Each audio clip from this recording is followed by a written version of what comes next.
नमस्कार बच्चों, आज के वीडियो में आपका स्वागत है। जैसा कि आप जानते हैं, हिंदी विषय के अंतर्गत हम दूसरे पाठ के बारे में पढ़ाई कर रहे हैं। यह दूसरा पाठ जो है इसका नाम है गीत और इस पाठ के लेखक हैं सलाम बिन रज्जाक। इस पाठ के पहले भाग में हमने यह पढ़ा कि लेखक का जो बेटा होता है वह अपने पिताजी से कहानी सुनने की जिद करता है और लेखक अपने बेटे की जिद पर उसे एक कहानी सुनाते हैं। कहानी इस प्रकार की होती है कि बहुत पुराने समय की बात होती है। लेखक के अनुसार 1000 साल लगभग पुराने बात। कहानी सुनाते हुए लेखक कहते हैं कि पहाड़ी के पीछे एक गांव रहता है। उस गांव में चारों तरफ हरियाली हरियाली रहती है, बाग बगीचे रहते हैं, ऊंचे ऊंचे मकान होते हैं, चारों तरफ संपन्नता ही संपन्नता होती है। गांव के लोग आपस में मिलजुल कर रहते हैं। उस गांव के सभी पुरुष खेतों में काम करते हैं, लकड़ियां काटते हैं और स्त्रियां चूल्हा चौका का काम देखती थी। और जो बलसारे पुरुष होते थे वे कुश्ती लड़ते थे और लाठी बल्लम का खेल खेलते थे और कुछ लोग कविताएं लिखते थे और कुछ गीत गाया करते थे। उस गांव में एक घना पेड़ था, उस पर एक सुंदर सुनहरे पर वाली और सुर्ख गालों वाली परी रहती थी। वह परी उस गांव में प्रतिदिन चक्कर लगाती रहती थी और उस गांव में यदि कोई बच्चा रोता था तो उसको गुदगुदा कर हंसा देती थी। कुंवारी लड़कियों के साथ झूले झूलती थी, सुहागिन औरतों के साथ सुंदर मधुर सुरीले गीत गाती थी, लड़कों के साथ नदी नालों में नहाया करती थी। इस प्रकार से यह हमने इस पाठ के पहले भाग में पढ़ा और दूसरे भाग में हमने यह पढ़ा कि इस कहानी में ऐसा होता है जैसे जैसे समय बीतता है समाज बदलता है, लोगों के मन बदलते हैं, लोगों के मन में अलग अलग लालच की भावना आ जाती है, लोगों के मन में, गांव के लोगों के मन में स्वार्थ की भावना आ जाती है, लोग अपने भले के बारे में सोचने लगते हैं, लोगों के अंदर से सेवा की भावना, अपनत्व की भावना, मेल मिलाप की भावना धीरे धीरे खत्म हो जाती है और लोग एक दूसरे को बातों ही बातों में धोखा देने लगते हैं, छल करने लगते हैं, लूटपाट करने लगते हैं। जिसको जब मौका मिलता था वह अनैतिक कार्यों को कर अपने भले के बारे में सोचता था। इस प्रकार परी जब भी उस गांव में आती थी, परी की तरफ कोई ध्यान नहीं देता था। परी धीरे धीरे गांव में आना कम कर देती है और एक दिन ऐसा होता है बिल्कुल ही वह गांव में आना बंद कर देती है। गांव वाले आपस के झगड़े झंडे में इतने परेशान हो जाते हैं कि एक दिन वह तंग आकर गांव के लोग 2 गुटों में बंटने का फैसला कर लेते हैं और गांव के बीचों बीच 2 गुट के लोग आपस में लाठी डंडे तलवार और अन्य प्रकार के हथियार लेकर तैयार हो जाते हैं एक दूसरे से लड़ाई करने के लिए। उसी दौरान फटे हुए नोचे हुए पंखों के साथ और जख्मी पैरों के साथ परी उपस्थित होती है और एकदम दर्द भरा गीत गाती है।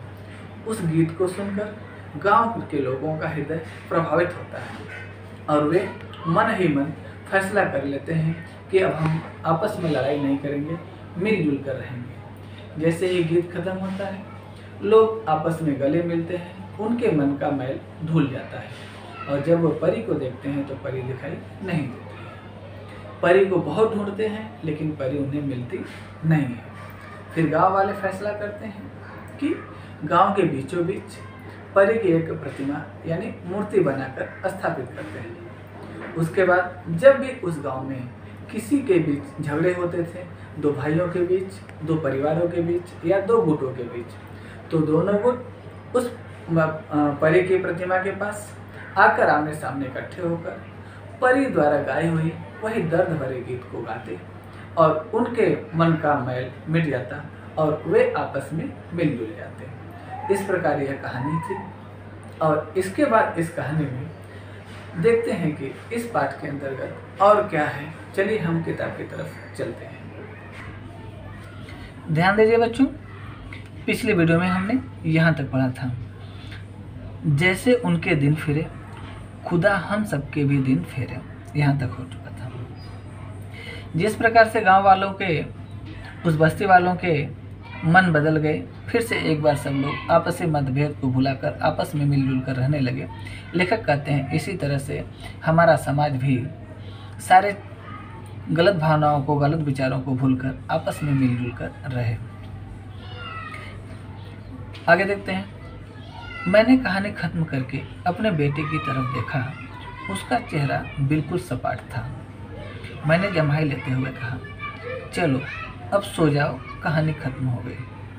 मैंने कहानी खत्म करके अपने बेटे की तरफ देखा तो बेटे का चेहरा बिल्कुल सपाट था। यहाँ पर चेहरा सपाट से तात्पर्य है कि उसके चेहरे पर किसी प्रकार का कोई भाव नहीं था।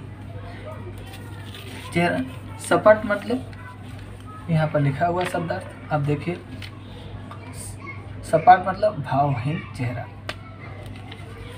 आगे उसने कहा, पापा आपने कहा था कहानी सुनाते समय कोई प्रश्न नहीं पूछना। लेखक का बेटा कहता है, पापा आपने कहा था कहानी सुनाते समय कोई प्रश्न नहीं पूछना। आगे देखते हैं हम। लेखक कहते हैं, हाँ मैंने कहा था और तुमने कोई प्रश्न नहीं पूछा। तुम बड़े अच्छे बच्चे हो, अब सो जाओ। लेखक कहते हैं, हाँ मैंने कहा था कहानी सुनाते समय कोई प्रश्न नहीं पूछना और तुमने प्रश्न नहीं पूछा, इसलिए तुम बहुत अच्छे बच्चे हो, अब तुम सो जाओ। बच्चा कहता है, मगर पापा कहानी तो खत्म हो गई, मैं अब तो प्रश्न पूछ सकता हूँ ना। बच्चा कहता है, पापा अब तो कहानी खत्म हो गई, अब तो मैं प्रश्न पूछ सकता हूँ ना। मैं थोड़ी देर चुप रहा, फिर बोला, चलो पूछो, क्या पूछना चाहते हो। पापा वह कौन सा गीत था जिसे सुनकर गांव वाले दोबारा गले मिलने पर मजबूर हो गए। बच्चा कहता है, पापा वह कौन सा गीत था जिसे सुनकर गांव वाले दोबारा गले मिलने पर मजबूर हो गए। मजबूर होना ना, विवश होना। मैंने चौंक कर उसकी ओर देखा।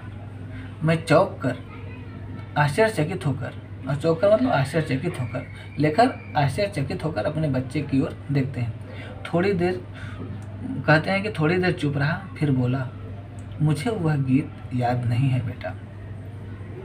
ऐसे प्रश्न बच्चे द्वारा पूछने पर लेखक आश्चर्य से अपने बच्चे की तरफ देखते हैं और थोड़ी देर चुप रहने के बाद कहते हैं, बेटा मुझे वह गीत याद नहीं है। बच्चा कहता, नहीं पापा। उसने मचलते हुए कहा। मचलते हुए कहा मतलब जिद करते हुए कहा।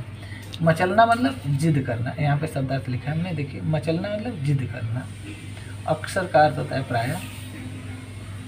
लेखक के बच्चे ने मचलते हुए कहा, नहीं पापा मुझे वह गीत सुनाइए, वरना मैं समझूंगा कि आपकी कहानी एकदम झूठी थी। लेखक का बच्चा कहता है कि पापा मुझे आप वह गीत सुनाइए जो परी सुनाई थी, जिसको सुनकर गांव वाले गले लगने पर मजबूर हो गए। मुझे आप वह गीत सुनाइए, नहीं तो मैं यह समझूंगा कि यह आपने जो कहानी सुनाई ये एकदम झूठी है।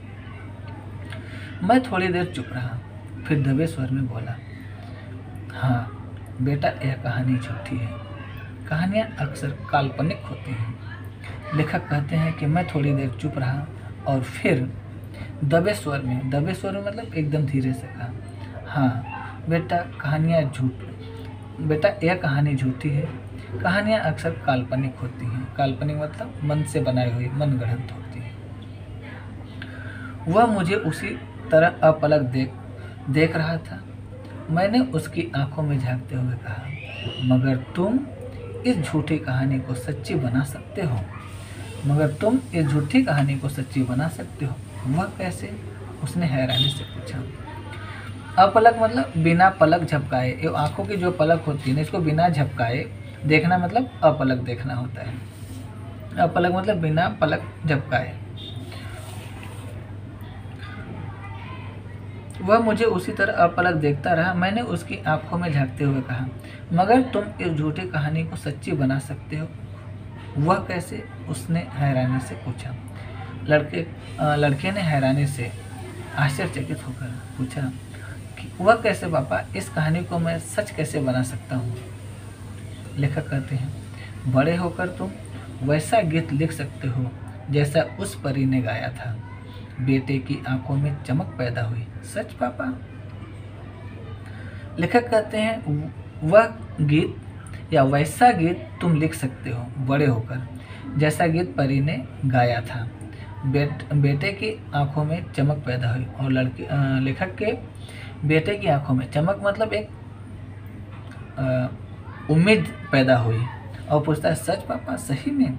लेखक कहते हैं एकदम सच, बिल्कुल सच। उसने मेरे गले में बाहें डाल दी।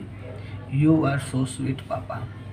लेखक का बच्चा उनके गले को पकड़कर उनके बाहों में से लिपट जाता है, उनसे लिपट जाता है और कहता है यू आर सो स्वीट पापा, आप बहुत अच्छे पिताजी हैं। उसने आंखें बंद कर ली। उसने मतलब किसने? बच्चे ने। वह जल्द ही सो गया, मगर मैं रात में बहुत देर तक जागता रहा। लेखक कहते हैं वह जल्दी सो गया, लेकिन मैं बहुत देर तक रात में जागता रहा। बार बार मेरे मन में एक ही विचार कुलबुला रहा था कि क्या मेरा बेटा वैसा गीत लिख सकेगा? कुलबुलाना मतलब बेचैनी महसूस करना, या बेचैन महसूस करना, या व्याकुल महसूस करना। लेखक के बच्चे ने जब ऐसे ऐसे प्रश्न किए तो लेखक रात भर सोए नहीं, बहुत देर तक जागते रहे, रात में बहुत देर तक, और वे सोचते रहे क्या मेरा बेटा ऐसा गीत लिख सकेगा। यहाँ पर इस कहानी से हमें यह सीख मिलती है कि हमें अपने आप को, अपने समाज को, अपने घर परिवार को हमेशा प्रेम के धागे में बांध कर रखना है। प्रेम पूर्वक हमें मिलजुल कर रहना है। आपसी मतभेद को आपस में बातों से सुलझा कर रखना चाहिए। तो यह कहानी ख़त्म होती है, इसके साथ ही यह पाठ भी ख़त्म होता है। अब हम चलिए देखते हैं कि इस पाठ पर आधारित स्वाध्याय में कौन कौन से और किस प्रकार के प्रश्न हैं, उन प्रश्नों को हम हल करते हैं। प्यारे बच्चों, यह जो प्रश्न है बस्ती की विशेषताएं, अब अपने से कर लोगे इसको, और प्रवाह तालिका पूर्ण करिए। यह आपको बताया गया है। परी ऐसी थी, यह आपको बताया गया है। यह जो खाली जगह के हैं जोड़ियाँ मिलाओ, यह आपको बताया गया है। और रहा यह प्रश्न पाठ में प्रयुक्त दो हथियार, तो दो हथियार में आप तलवार और बल्लम लिख सकते हो। इसमें आप तलवार और इसमें बल्लम लिख सकते हो। और दूसरा प्रश्न है बस्ती वालों की उपेक्षा के बाद परी के मन के भाव। जब बस्ती वालों ने परी की तरफ ध्यान नहीं दिया तो परी ने क्या किया, इस एक डब्बे में आप लिखोगे परी बिल्कुल बस्ती में आना जाना कम कर दी, और एक दिन ऐसा आया कि परी बिल्कुल आना जाना बंद कर दी। एक में लिख दोगे आप बस्ती में आना जाना बंद कर दी या कम कर दी, दूसरे में लिखोगे परी उदास रहने लगी। ये दो डब्बों में आप लिख लोगे। और यह जो खाली जगह का प्रश्न है, आप इसको पाठ से देखकर उसको आप भर लोगे। हम चलते हैं जो महत्वपूर्ण प्रश्न इस पाठ से संबंधित है, इस 90वें पेज पर है भाषा बिंदु। भाषा बिंदु में लिखा गया है कि चौखट में दिए गए मुहावरों कहावतों का वाक्यों में प्रयोग करो और विकारी शब्द लिखो। ये जो कहावत और मुहावरे दिए गए हैं, ये सब आपको इसके अर्थ और वाक्य, एक अर्थ लिखना और साथ साथ एक वाक्य बनाना है। और नीचे जो दूसरा बॉक्स दिया है कि विकारी शब्दों के भेद लिखना है, इसको हम करेंगे अभी। तो चलिए हम शुरुआत करते हैं पहले इन मुहावरों से। देखिए बच्चों, पहले हम भाषा बिंदु के अंतर्गत चौखट में दिए गए मुहावरों कहावतों का वाक्यों में प्रयोग करो और विकारी शब्द लिखो। तो हम सबसे पहले ये मुहावरे और कहावतों को देखेंगे। पहला है बहती गंगा में हाथ धोना। इसका अर्थ होता है अप्रत्याशित लाभ। इसका अर्थ हुआ है ये सामने, और इससे एक ऐसा वाक्य हमें बनाना है जिस वाक्य में यह बहती गंगा में हाथ धोना, यह जो है मुहावरा फिट हो। इससे हमें मतलब नहीं रहता है, इसका बस मुहावरे का अर्थ लिख देना होता है। और जो हमें वाक्य में फिट करना रहता है या जिससे संबंधित हमें वाक्य बनाने रहते हैं, वह मुहावरे और एक कहावतें होती हैं। तो चलिए हम इस पहले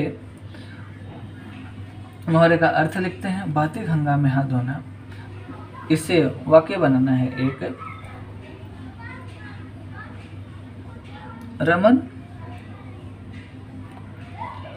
तुम भी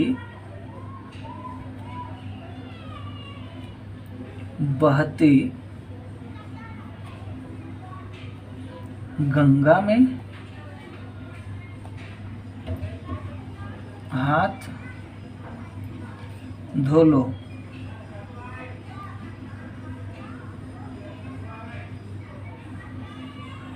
क्योंकि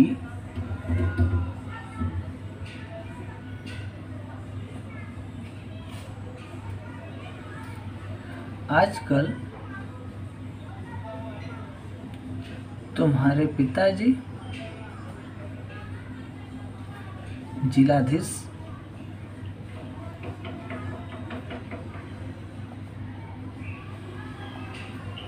के पद पर हैं।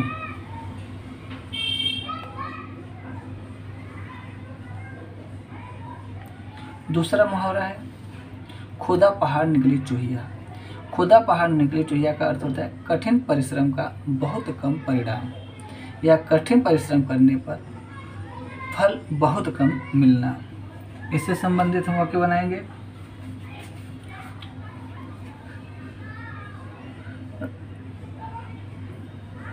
अमर प्रत्येक दिन 8 से 10 घंटे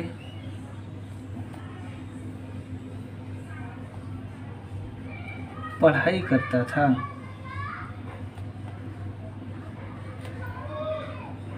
परंतु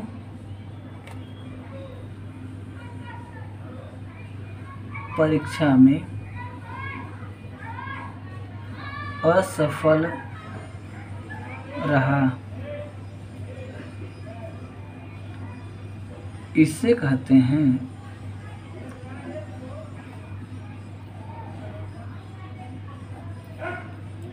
खुदा पहाड़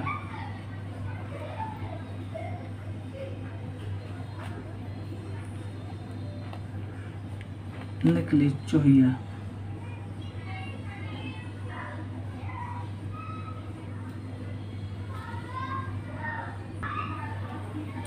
अगला देखते हैं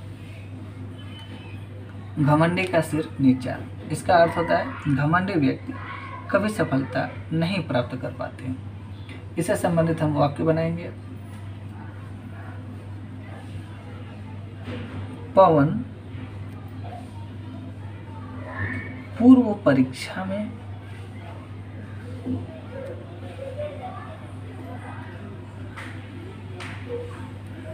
विद्यालय में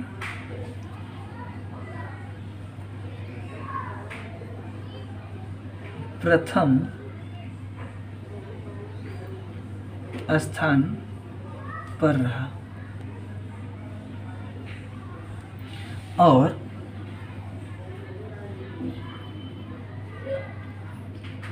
बड़ी बड़ी बातें करने लगा।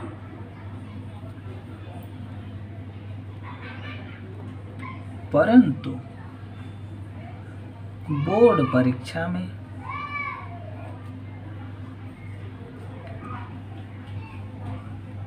तृतीय श्रेणी से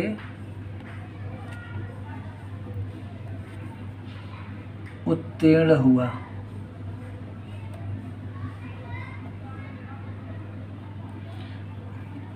तृतीय श्रेणी से उत्तीर्ण हुआ। सच है, सच कहते हैं कि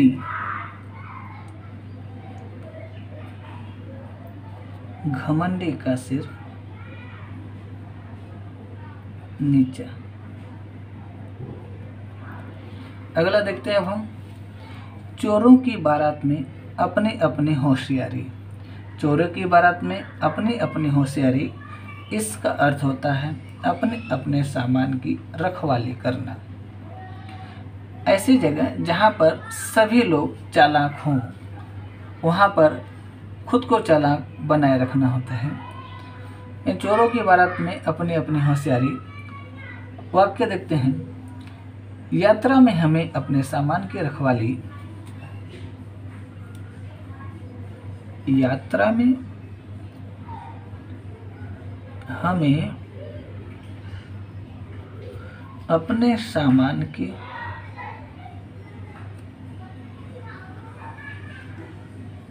रखवाली उसी प्रकार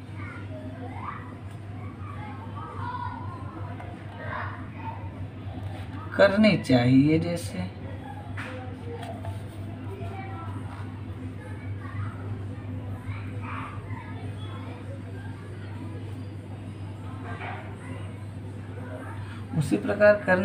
जैसे चोरों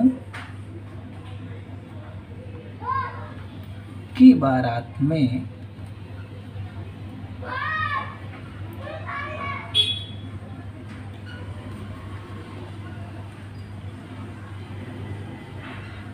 कोष्टक में लिखता हूँ, चोर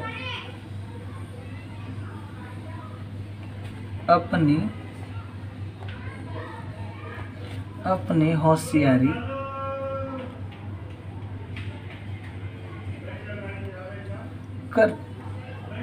करते हैं या दिखाते हैं।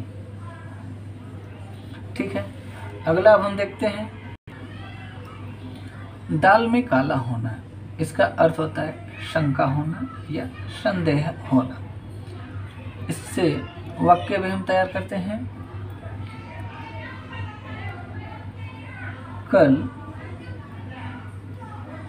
भरत के घर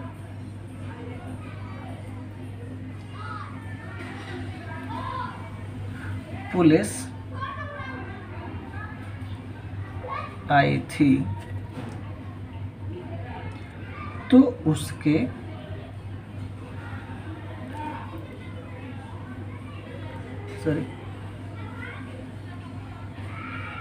पड़ोसी ने कहा दाल में कुछ काला है।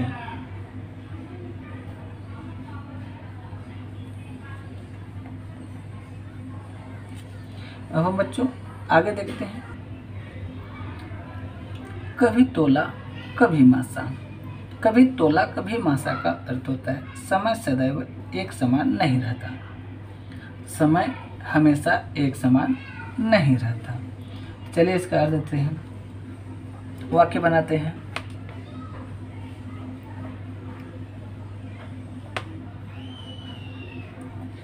आजकल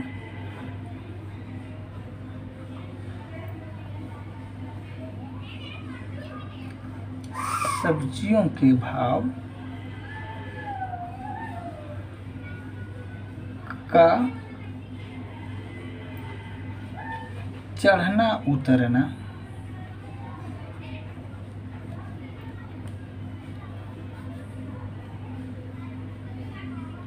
कभी तोला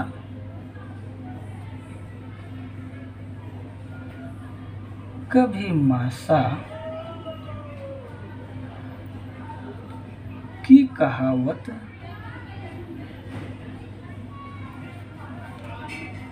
को सच करता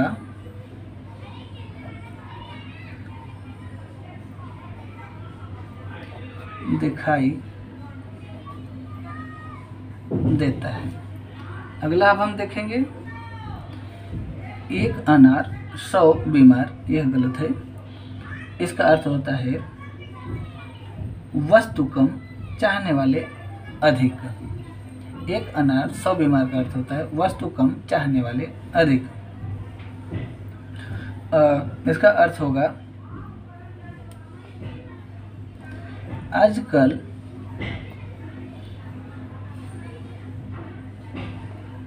सरकारी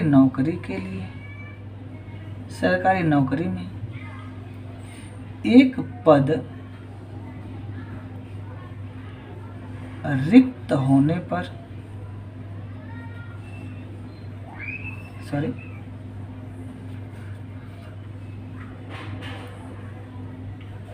लाखों आवेदन आते हैं। तो यह देखकर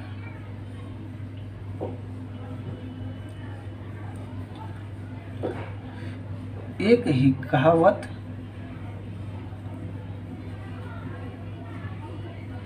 याद आती है, एक अनार 100 बीमार।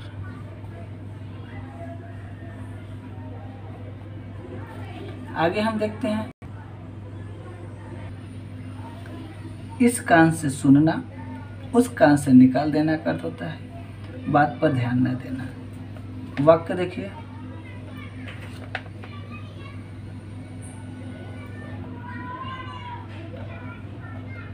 अक्लमंद व्यक्ति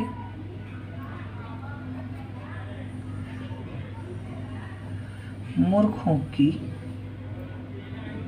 बात एक कान से सुनकर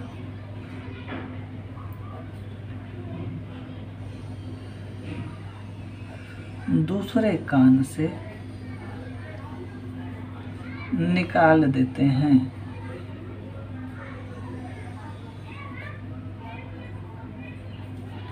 अगला है, तू डाल डाल मैं पात पात, तू डाल डाल मैं पात पात। इसका अर्थ होता है किसी भी हालात में पीछे न हटना।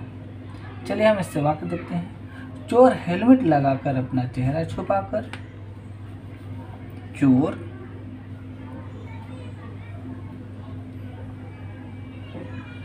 हेलमेट लगाकर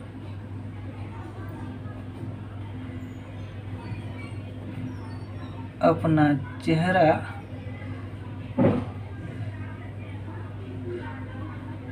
छुपाकर पुलिस को चुनौती देते हैं। पुलिस को चुनौती देते हुए कहते हैं, चुनौती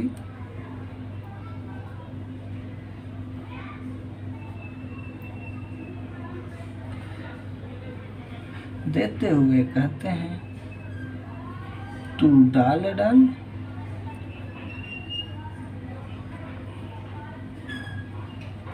मैं पात पात। प्यारे बच्चों, अगला है, वह पानी मुल्तान गया, समय बीत जाने। इसका अर्थ होता है समय बीत जाने पर वह चीज़ दोबारा नहीं मिलती।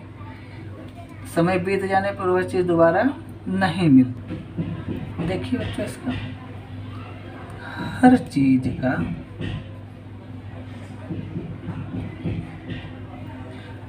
चीज़ का एक निश्चित समय होता है।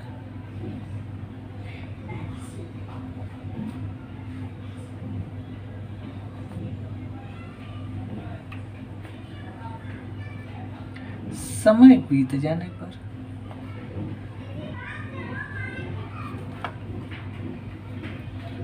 वह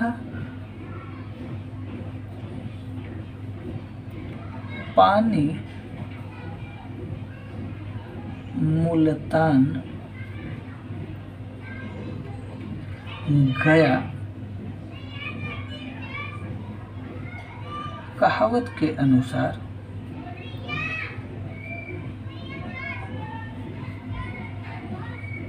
हो जाता है।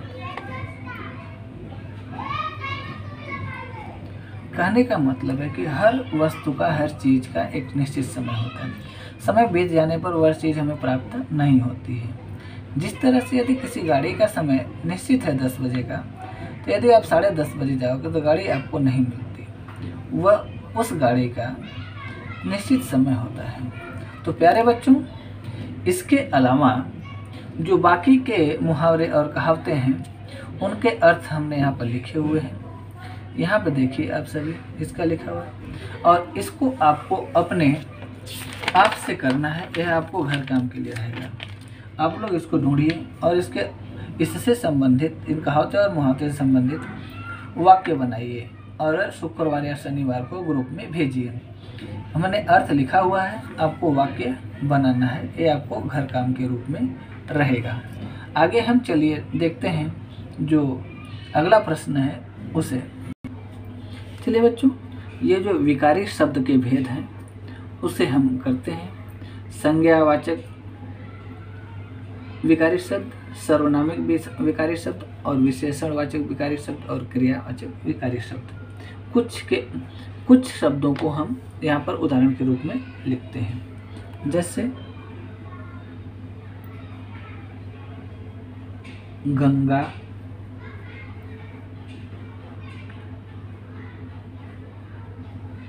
गाय,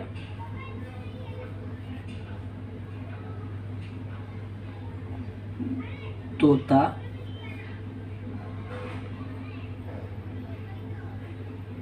मुंह, नाक, लाठी, पीर,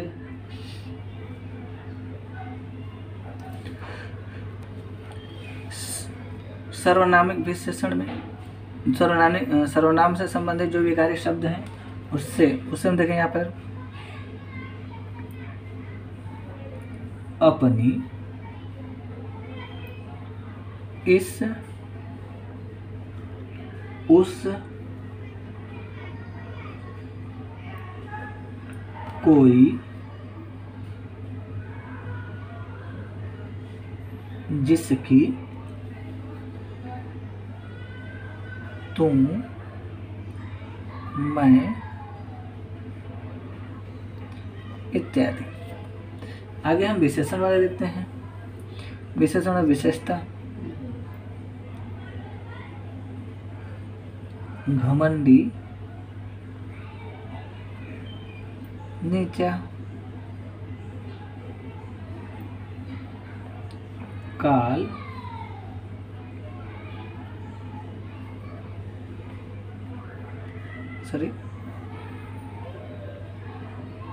चतुर,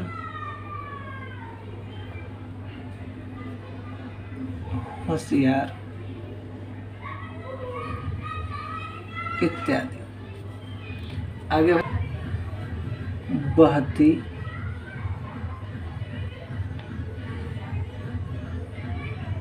धोना, रोना, फटी, देना इत्यादि, ये सब हैं। तो प्यारे बच्चों, इस वीडियो को आप देखिए, अच्छे से समझिए और स्वाध्याय के अंतर्गत जो काम आपको बताए गए हैं या दिए गए हैं उसको आप अपने क्लास वर्क के नोटबुक पे करिए और शुक्रवार और शनिवार के दिन ग्रुप में भेजिए। जो भी कुछ आपको दिक्कत होती है उस दिक्कत को पूछिए, मैं आपके सारी समस्याओं को प्रश्न से संबंधित, स्वाध्याय से संबंधित जरूर ही उत्तर बताऊंगा। नमस्कार।